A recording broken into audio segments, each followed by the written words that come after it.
1 घंटा ये कंप्लीट हो जाने के बाद आपका सेक्शन सेकंड ऑटोमेटिकली ओपन हो जाएगा।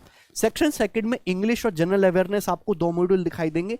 मेरी आपको सलाह यह है कि पहले आप जनरल अवेयरनेस को सॉल्व करें, क्योंकि जनरल अवेयरनेस के सवाल दूसरी बार देखने की जरूरत नहीं पड़नी है। 1 राउंड में आपको जनरल अवेयरनेस सॉल्व करना है, ठीक है ना। चाहे आप ऑप्शन एलिमिनेशन करें या कैसे भी करें, 1 राउंड में दोबारा उसको झांकना नहीं है। तो जनरल अवेयरनेस के जैसे 25 क्वेश्चन होंगे, अगर आपसे कम क्वेश्चन भी अटेम्प्ट हो रहे हैं, मतलब स्टैटिक जीके ऐसी आ गई जो आपको पता ही नहीं है, या फिर करंट अफेयर ऐसा आ गया बहुत हाई लेवल का जो आपने पढ़ा ही नहीं, तो उससे आपको घबराना नहीं है, क्योंकि जीके जीएस केवल आपके लिए कठिन नहीं है, वो सभी के लिए कठिन है। जीके में ऐसा भी हो सकता है कि आपसे केवल 25 में से 5 ही सवाल आते हो, और ऐसा भी हो सकता है कि जीके जीएस में से आप 25 में से 18 सवाल भी बना आओ। तो ये आपको उसके इस पॉइंट के ऊपर फ्लैक्चुएट नहीं होना है। जैसा जीके जीएस में दुर्घटना आपके साथ होगी, वैसी ही आपके साथी के साथ होगी। तो 1 राउंड में 12-13 मिनट मैक्सिमम लेके आप जीके जीएस के 25 क्वेश्चन सॉल्व कर लो।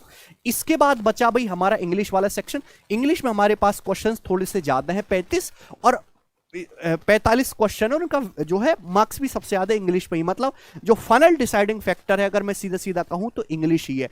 इंग्लिश में भी मेरे दोस्तों जो कॉम्प्रिहेंशन वाला पार्ट होता है, जो रीडिंग वाला पार्ट होता है, ठीक है, जिसमें टाइम लगता है क्वेश्चंस को पढ़ने में, अरेंज करने में, वो पहले ना करें। पहले 1 word substitution, idiom, phrases, antonym, synonym, ये जो छोटी छोटी चीजें हैं ना, जो देखना है, टिक करना और आगे बढ़ जाना है, पहले इनको सॉल्व करें। साथ साथ ऑप्शन को भी देखते रहा करो।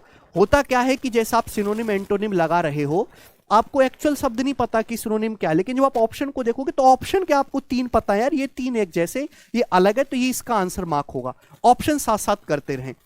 इसके बाद ये हो गया मेरे दोस्तों, आपको अच्छा खासा अटेम्प्ट इसमें रखना है। आप ये उम्मीद बिल्कुल ना करके जाएं कि भाई इंग्लिश के 45 क्वेश्चन आ रहे हैं तो मैं इंग्लिश के 30 क्वेश्चन सही करके आ रहा हूं तो मेरा सिलेक्शन हो जाएगा।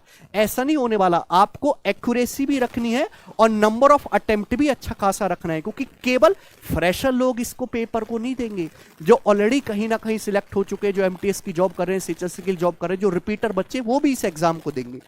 इसके बाद सेक्शन थर्ड, देखो सेक्शन थर्ड में 2 मॉड्यूल है। मॉड्यूल सेकंड जो ये आपका टाइपिंग वाला है, ये बाद में कराया जाएगा।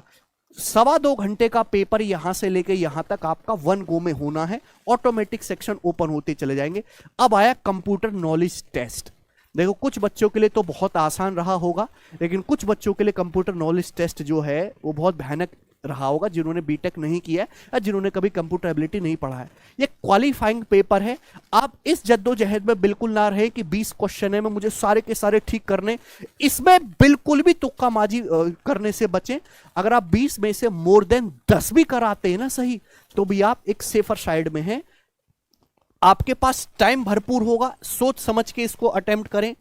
इसके बाद पेपर आपका खत्म, चाहे आपका पेपर अच्छा जाए या खराब जाए या एवरेज जाए, आपको बिल्कुल नहीं सोचना।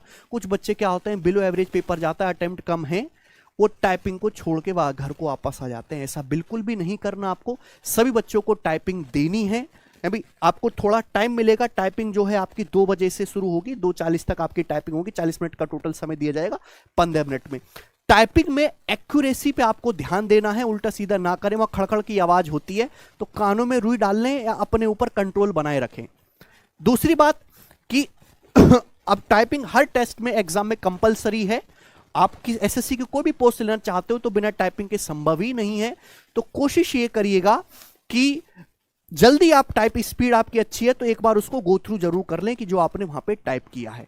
सेकंड बात मेरे दोस्त कि एग्जाम हॉल से बाहर आने के बाद बच्चों से आप पूछोगे तो भाई मेरे